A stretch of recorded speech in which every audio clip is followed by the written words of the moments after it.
Hey everyone, Mr. Klein here talking about the different colonial regions.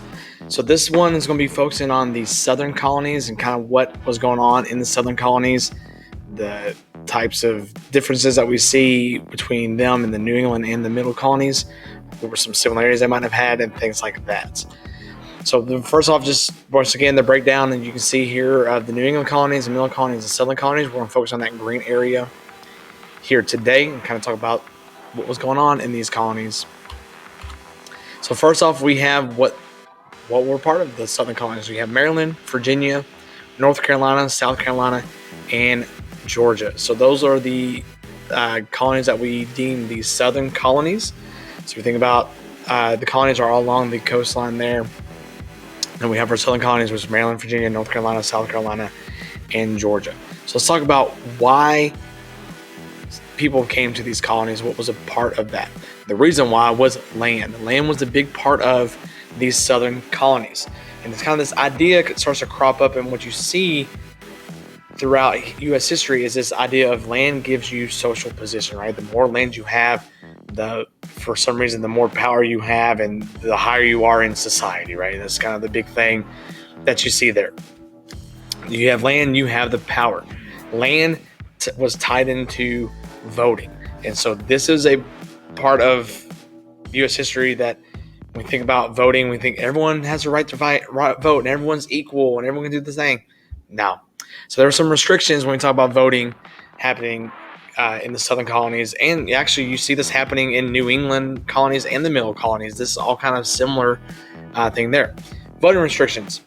So you had to be a male. So if you're female, sorry, can't vote. You must be white. So if you're an African American or you're, Asian or Middle Eastern or anything like that, can't vote. Got to be white. And by the way, you have to own land.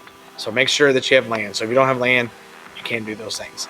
So that was a big part of voting at that time, and that's a lot of southern colonies use this as a focus into maintaining power.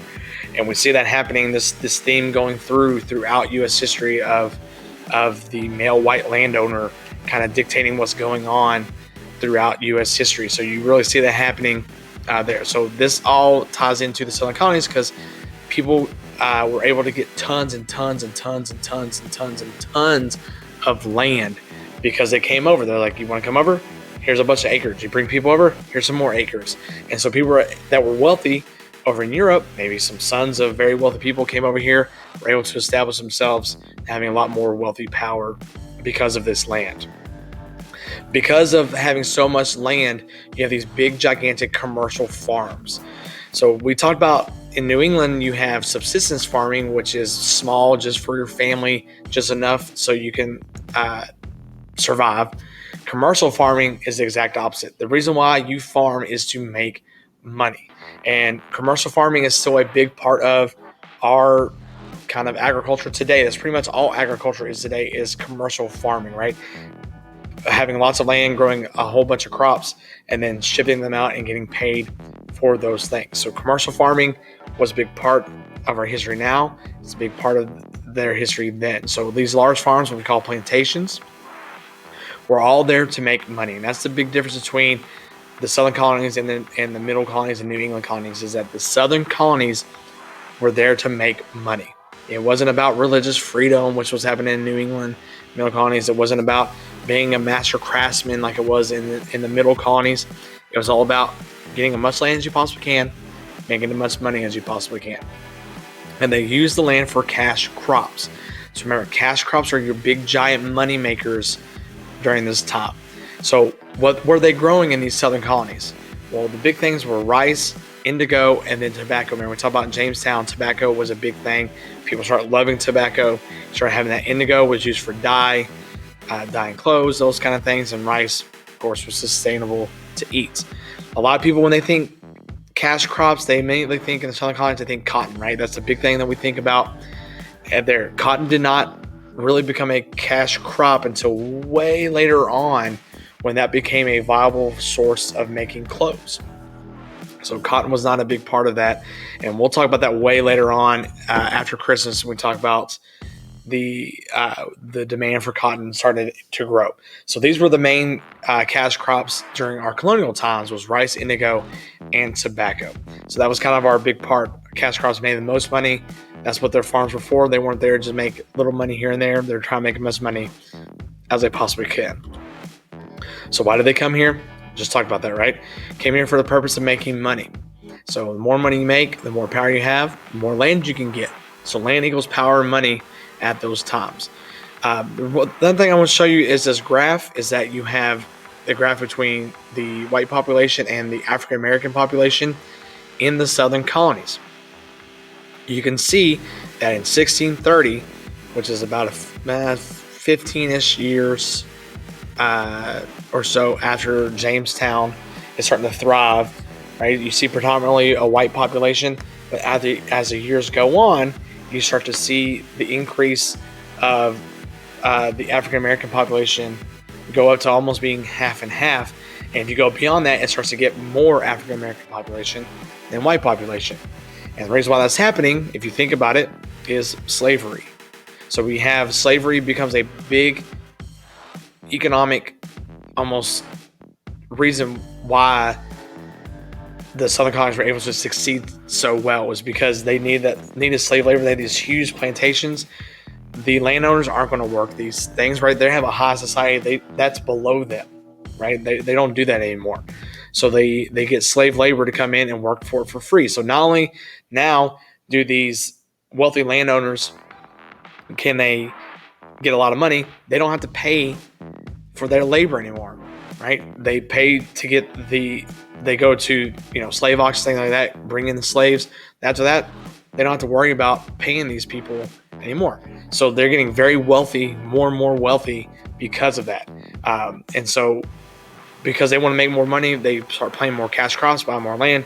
You see the influx of African Americans coming in as slaves. And that's where you start to see the increase of slavery. The African American population almost coming even with the white population around 1750. So slave labor is directly tied to this idea of having these large plantations that make cash crops, make as much money as you possibly can. So that's the southern colonies that we just got finished talking about. So just to recap, pretty easy to understand what the southern colonies was about was to make money, right? That's what all they want to do is make as much money as they possibly can and get as much land as they possibly can. We talk about the voting, how the voting in these southern colonies, and most of the part in the other colonies as well, was you were a landowner, you were white, and you were male. And so that was the kind of thing that's going to be a big theme as we go through U.S. history, as how voting happens for quite some time. Here's a thing we can talk about is the backcountry. So we talked about the colonies. We talked about the New England colonies, the middle colonies, and southern colonies. We talked about those things there, and you'll get to those videos eventually, or maybe you've watched them already before you watch this one. I don't know. I'm making this video now. But the backcountry is something that you need to focus on, because that becomes a big part of the expansion as we go further into U.S. history. So the backcountry is the lands west of the Appalachian Mountains. So if you look at our map here, Appalachian Mountains are right here. So you have that. There's everything west of that area. So you think about Kentucky, modern day Kentucky, Tennessee, Ohio, Indiana, Illinois, all those areas.